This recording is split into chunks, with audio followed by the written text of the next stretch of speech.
This happened in my hometown when I was 7. The year would have been 1988. For context, I lived on an island off the coast of Washington State in a military town that is among one of the safest places to live in the US. However, weirdos are everywhere. The time of year this took place is vague for me, but since I was outside playing with my friends, I'm guessing it was a summer evening. Just before dinner time. We were screwing around, riding our bikes in the street, playing tag. You know, the usual stuff that kids got up to during the 1980s. That's when a car pulled up and stopped in the middle of the street. I don't remember the make or model of the car, or what exactly the driver said to me, but he must have somehow got me over there, because I do remember that I walked close enough to hear what he said. He asked me if I had seen any other kids wandering around, because one of his kids were missing. I then noticed that there was also a woman in the car with him. So I assumed she was the mother, and he was the father. I said no, I hadn't seen any other kids wandering around, but that there was a park nearby around the corner, and he might have been able to find them there. As a side note, I was super proud of myself for thinking of this at 7. The man then asked if I would be willing to get in the car and show them where the park was. Although I didn't fully understand just how dangerous this was, I was still aware of the whole stranger danger thing, so I declined. He kept insisting that I get in the car. Again, I said no, but gave him directions to the park. I then skipped off and continued playing with my friends, who had been standing there watching the whole time. The car slowly pulled away. A few minutes later, my mom came outside to call me in for dinner, and I bounced happily up the driveway to tell her that I had helped someone. I was very excited to have done this for an adult. I then explained the whole thing to my mother. Her face changed a bit, but she nervously said, "That's very nice of you, hon." I then felt a surge of pride. Eventually, my dad came home. He was a solid Navy dude. He was a black belt, used to be in pararescue, the kind of badass Chuck Norris checks under his bed for every night. My mother obviously told him what happened. His reaction was much different. He told me that although he was proud that I liked to help people, but that I was never ever to approach anyone I didn't know like that again. He said, "Remember, adults should never be asking children for help like that." I never forgot his words, and have since passed this wisdom down to my own daughter. He then told me that I was lucky that I hadn't gotten snatched, and to always remember it, because they would have lost me forever if things had gone differently. He was very stern with me, which did hurt my ego a little bit. After 30 years of getting to know my father better, he only gets stern because that is his reaction when he gets scared. Poor guy. Years before this, I had escaped as a toddler and was found on a cliff in Japan. And then I left the yard another time in San Antonio to try and go sell my coloring book pages door to door. I'm sure he was wondering what fresh hell he was in with a kid like me. I'm unaware if my parents ever did anything with that information, but it's almost 100% likely they did tell someone, because they are solid, loving folks. But as far as I'm aware, nothing ever came of it. And I'm not sure if something like this happened in my town again.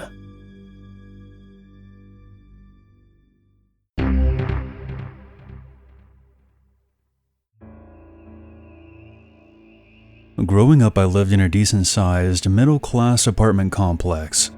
The year this happened was 1988. I would say I was about 5. Since there was only one driveway in and out of the complex, my mother pretty much allowed me to roam around by myself from a very young age. My block of apartments was the first one you passed when you entered the complex, and my apartment was about 100 feet from the main entrance. I wasn't supposed to leave the block unless my mom knew where I was going. I was a very curious and precocious child and was very social. My mom used to call me the mayor because I knew who a good number of people in the apartment complex were. I've had a few run-ins with creeps and weirdos during my time there, but nothing that ever escalated into a dangerous situation. My parents were both pretty tough growing up and educated me early on about street smarts and self-defense, and that sometimes it was okay to speak to strangers in certain situations because not everyone is bad, but they also taught me how to tell when someone might be dangerous. We had at one point an especially creepy ice cream man. He had a Billy Ray Cyrus type spiky mullet. He always wore a tank top and had really bad acne. He also had very strangely arranged teeth and a piggish nose. At the time, I considered him to be in his 40s, but looking back, he was probably in his late teens, early 20s. He loved talking to the other kids about wrestling. That was really big back then. I walked up to his truck once, along with my friends, when he was parked outside of the pool. I didn't have enough money for something, so I said, "Never mind, I don't have enough." But he gave it to me anyway for whatever amount of money I did have. It seemed nice, but I didn't like the way he smiled at me. It was very unnerving. So if I ever heard that ice cream truck theme playing outside, I would peek out the window to see which ice cream guy was pulling into the complex. If it wasn't him, I would go and get ice cream. If it was, I would stay inside. I don't know how much time passed between my first encounter with him and the last, but in between, there was a few occasions where I was coming home or going to a different section of the apartment complex for whatever reason, and if I happened to be walking down the main drive, he would pull up next to me on the sidewalk, and I would just pretend he wasn't there and cut through the court and hide. He would say things to me like, "Why are you so scared of me? I'm a nice guy. You make me feel bad." One day, my mom said I couldn't leave the block for whatever reason. My friend lived in the corner apartment of the block next to mine, so I sat on my court's corner nearest hers, and she sat on her corner. She wasn't allowed to go into my court either, it seemed, so we were just talking and tossing toys to each other when I heard the ice cream truck approaching.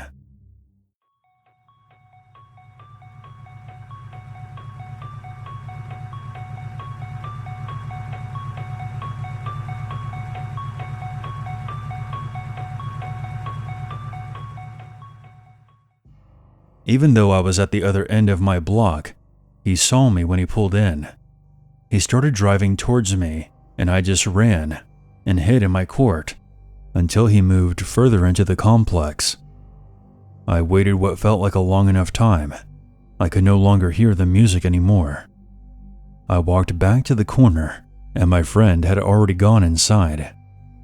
I picked up whatever toys I had left behind, and just as I turned to start walking home, I noticed he was sitting in the parking lot of the court across from the main drive, sitting in his truck with the music off.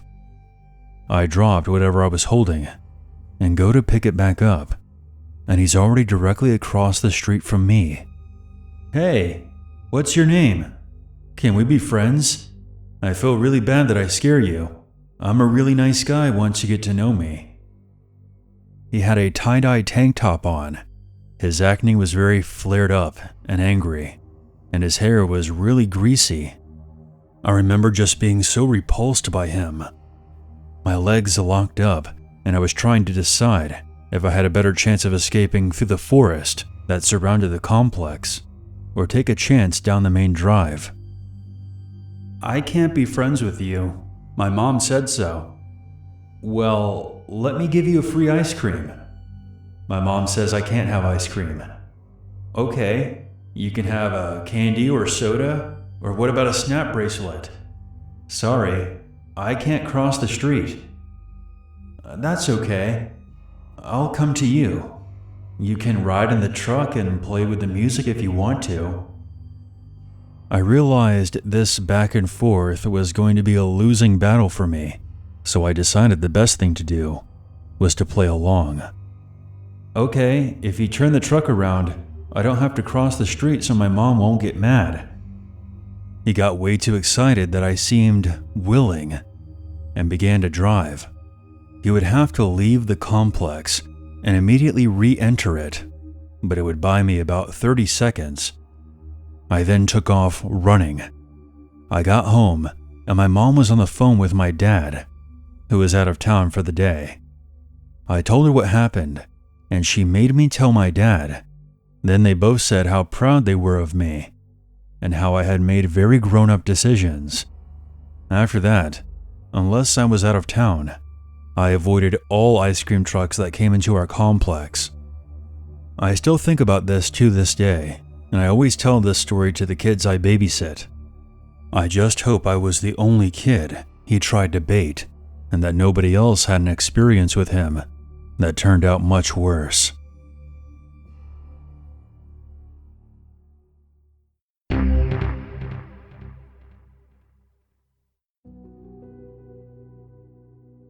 Growing up in my neighborhood was sometimes difficult. Since it was below sea level, it flooded every year, which severely limited my ability to go anywhere. Unless the flood was actually in our yard, which was a rare occurrence, most of the kids from the neighborhood would normally wind up playing ball in our yard. Altogether, there were probably 10 to 8 kids, some of them from our neighborhood, which we called the bottom, and some from the surrounding neighborhoods. We would choose teams and play whatever game was popular at the time. When we moved away in November of 1984, it was a sad time for me, because I was leaving behind the only friends I had ever known, some of whom I've known since kindergarten. I was 15, and we relocated for several reasons. My father got a better job offer in another state. My mom went to school for cake decoration and wanted to start her own business in a bigger town. And our trailer home was starting to show its age.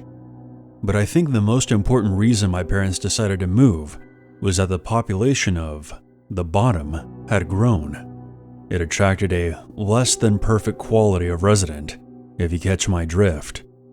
In the last few years that we lived there, the police were coming out more and more often. The bottom seemed to become a refuge for those who weren't on the best terms with law enforcement. There were more and more vehicles coming down our road, driving faster than what was safe at all hours of the night. It was rare on weekends that we didn't see red and blue lights whizzing past our house while hearing the blare of sirens. One night, a helicopter landed in the field across from our house and was met by an ambulance a few minutes later. We heard later on that someone had broken into a house and had been shot. It wasn't that tight-knit, small community it used to be any longer. The summer of '84 was eventful for me on several levels. I turned 15 in July, had got my first razor among other gifts, and my voice had finally stopped squeaking. I had grown to 5'10", and I was a cornerback in my high school football team. My dad was teaching me to work on cars by fixing up an old '83 Cougar. I would be driving it around once I got my license. And last but not least, I was in love with a girl who lived down the street from us. Her name was Heather, and she consumed my every thought. We had known each other since her family moved in about a year after us, and we had rode the bus together for almost 9 years. She was my first crush, kiss, love, heartbreak, my first everything. Heather was a year younger than me, and we went from hating each other in elementary school to tolerating each other in junior high. When I began high school, she was still going to junior high, so we would take different buses. I remember the first day I noticed her as something other than a skinny, dark-haired girl from down the street was when school started after Christmas vacation, and she got on the bus wearing a new pair of glasses. Weird, I know, but those glasses seemed to magnify her pretty green eyes in a way that I had never seen before. She caught me staring at her as she walked by to sit with her friends, and smiled at me. Braces. Wow. By the time she started high school the next year, we were a serious item. Her mom and my mom were good friends, and her mother would always say something that would embarrass me. "You two will have the cutest kids." Or, "Oh, I think I hear wedding bells." Of course, she was teasing, but still. Every time we left her house to go for a walk, do homework, or whatever, her dad gave me the sternest look and would say, "Be nice." I knew exactly what he meant, and I was always nice, for the most part. Heather had diabetes, and it always amazed me how she had to get shots every day. Every single day. I was in awe at her bravery, and just how she shrugged it off as a part of life. She broke her ankle one summer jumping from a horse who had gotten spooked. So every afternoon, I would ride the bus past my house and carry her books in for her, and then I would walk home. Her mom always invited me to stay for dinner, but I never did. About a week after she broke her ankle, we came home from school one day, and there was a new trailer house in the lot next to hers. Her mom told us that she had already met the family, and they had a boy who was around my age, and another son who was around 8 or 9. I met them a few days later when they started riding the school bus. Robert was actually a year younger than Heather. He was a tall, gangly, clumsy type of kid who wore a thick pair of glasses and was really into Dungeons and Dragons. He was quiet and kept to himself. We invited him to play football and do other stuff with us, but he was never interested. He read a lot and stayed indoors. Heather had already told me that he watched her whenever she was outside, but every time she waved, he would act like he didn't see her. Despite that, he was an okay guy. He taught me how to play D&D and another game that I can't quite remember now. His younger brother Jason was a different story. Jason was an odd duck, especially for his age. His head was too big for his body, and his teeth and ears were also disproportionate for his head. He was mouthy too. Anything or anyone that had ever seen or done anything, he or someone he knew had done it better. It got so bad that he would actually make up words about things to see if we would take the bait. He knew all about the Chevrolet Z56 12-cylinder, which was a car with 6 wheels coming out the following year. It would be one of the most desired models of 1985. He knew all about the new bullets the Army had developed that could spot someone around corners and shoot through tanks. Ha! The damn Reds are going to be shaking in their boots now. One day Heather caught him behind their well house. He was bent over and had his back turned. She asked what he was doing, but he didn't respond, so she walked over to see. He had found a dead bird and was pulling the feathers and skin off of it, like some kind of fucking psychopath. Heather said that she screamed and asked, "What on earth are you doing?" She told me that he never moved and just looked over his shoulder with a creepy smile. "I want the skull." About a month later, Heather's father caught him inside the well house, putting wrenches into his pockets. He grabbed Jason by the arm and took him over to his house to make him admit to his mother that he was stealing. When Jason's mother opened the door and saw that her son was being held by the arm, she went crazy and started yelling at Heather's father, telling him that she was going to sue him. As Heather was telling me all this at our kitchen table, her dad walked by and said that Jason was a creepy little bastard. About a week or so later, Robert showed up at my house and asked if I had seen Jason. He was supposed to be home for dinner, and it was almost dark. I hadn't seen Jason, and I relayed that to Robert. However, my mother overheard Robert asking me and told him that she had seen Jason over in the field across the road. She said that he was playing with a dog in the door of the old abandoned barn. Robert and Jason missed school the next 2 or 3 days. The next time I saw Robert on the bus, he told me that he found Jason in the barn. Jason had killed the dog, and there was blood everywhere, all over him, like he had been playing in it. Robert said he ran home, leaving Jason there, and told his dad about it. They went back to the barn, and Jason was still inside. Robert said his father grabbed Jason and was dragging him out of the barn when he saw a pile of skulls. He told me that there were animal skulls of all different kinds on the shelf. He didn't recognize a lot of them, but he could tell that one was a bird and another was a mouse. He said that there were bigger skulls there too, probably 15 or 20, and they were all in varying states of decay, and some still had skin left on them. Flies were everywhere, and the smell was almost unbearable. Of course, I went straight to that old barn after school, but somebody had taken them all away. There was still a horrible stench in the air, and I saw that somebody had spread sawdust all over the floor.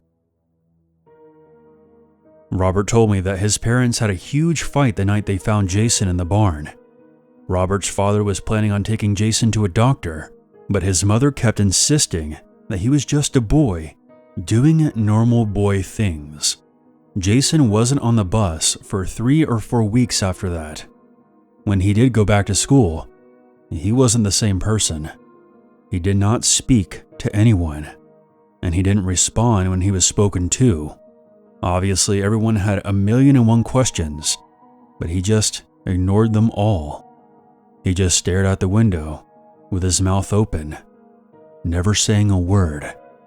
Looking back now, he must have been on medication, but at the time, I didn't know that.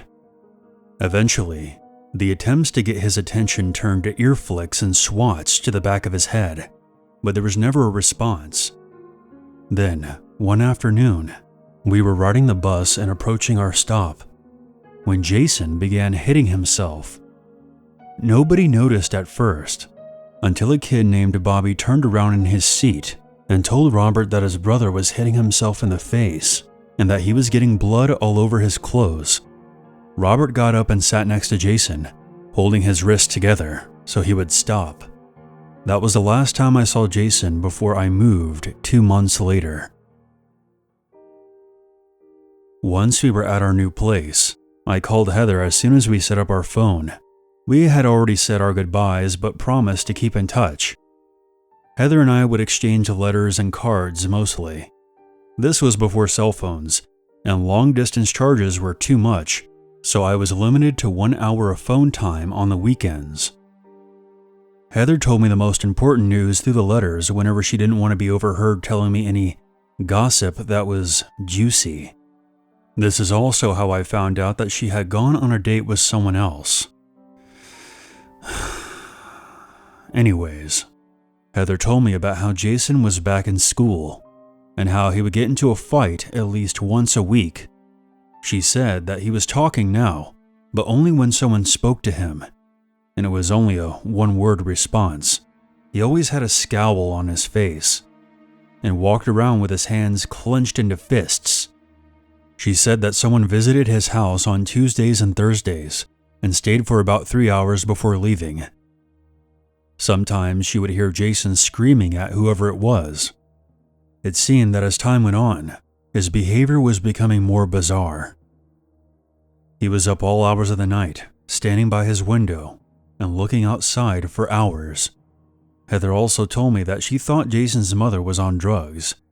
Evidently, she had spoken to Heather and kept calling her Stephanie one time and then Sandra another time. Over the next few years, Heather and I continued to keep in touch. She told me about her prom and even sent pictures. By this time, I had met somebody else, and I wasn't so bothered about Heather seeing other people. Actually, I was jealous, but I never said so. I graduated high school in 1986. She graduated a year later, and then had a wedding announcement the following year, in 1988. That one hit me pretty hard, but by then, I was able to genuinely be happy for her. However, the wedding never happened. I got engaged myself about 6 months after that, and I joined the army 2 months later. We still sent letters and cards several times a year.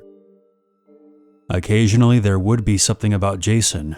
He stole a bunch of stuff from cars that were parked by our old house. After the floods came one summer, someone saw him going from car to car and called the police. He broke all the windows out of our neighbor's house while they were gone for the weekend.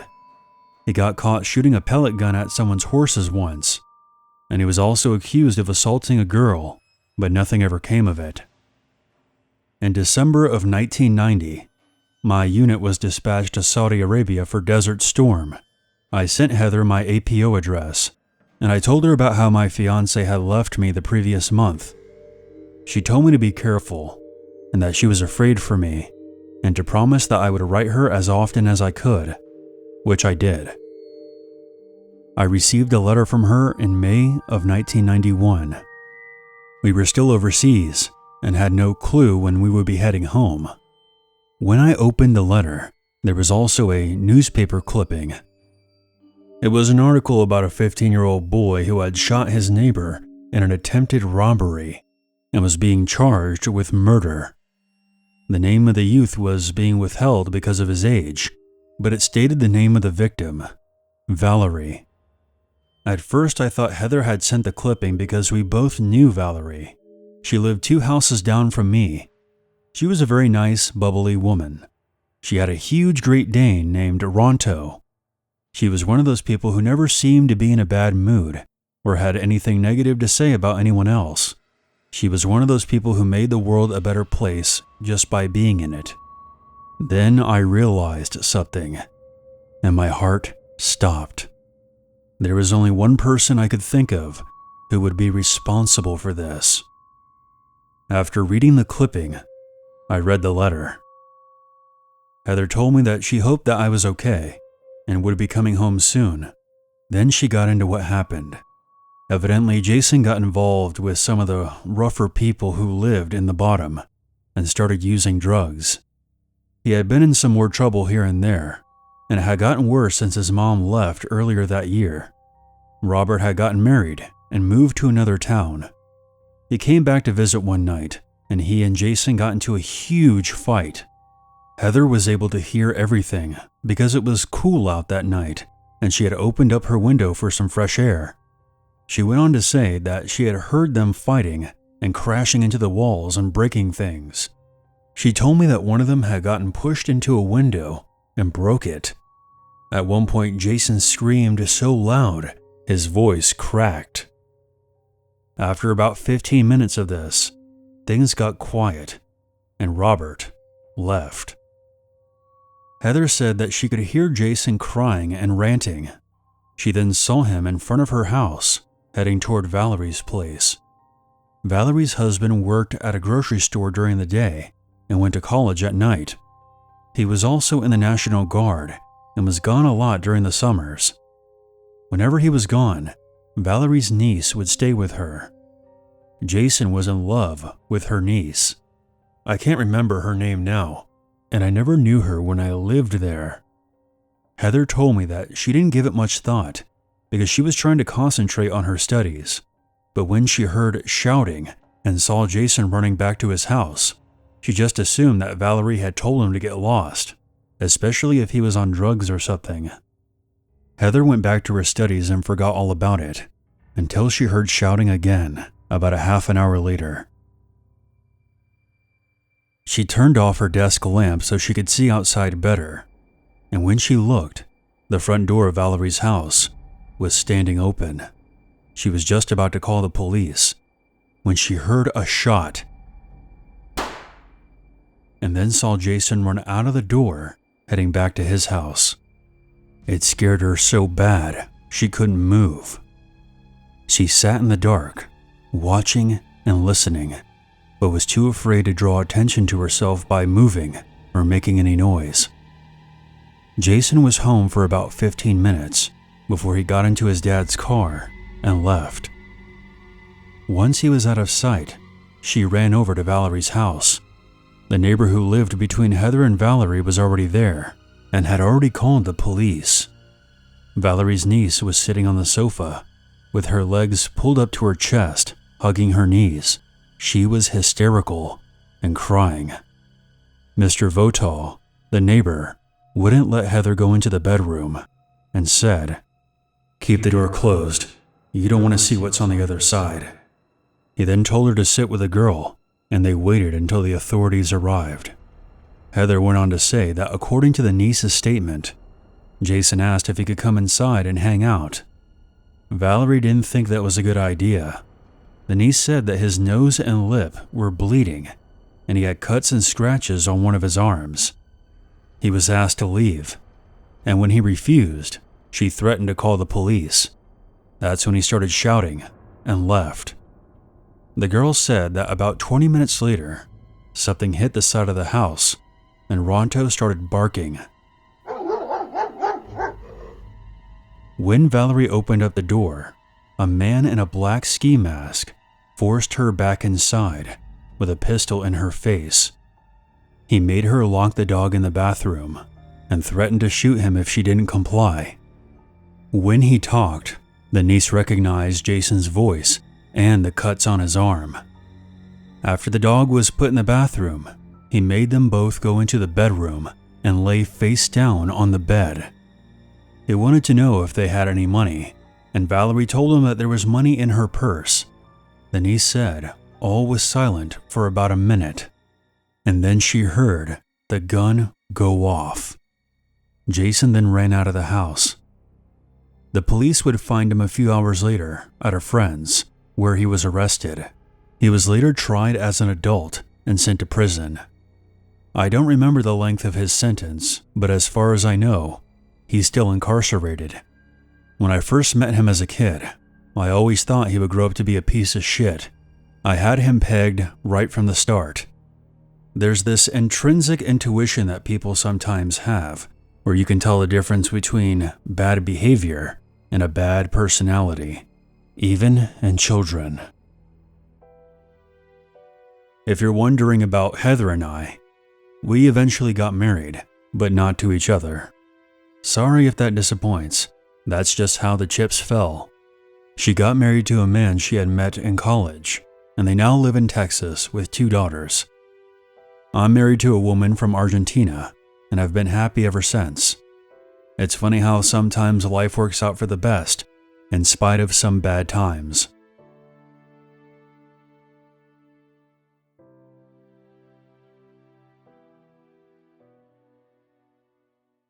There's always a reason.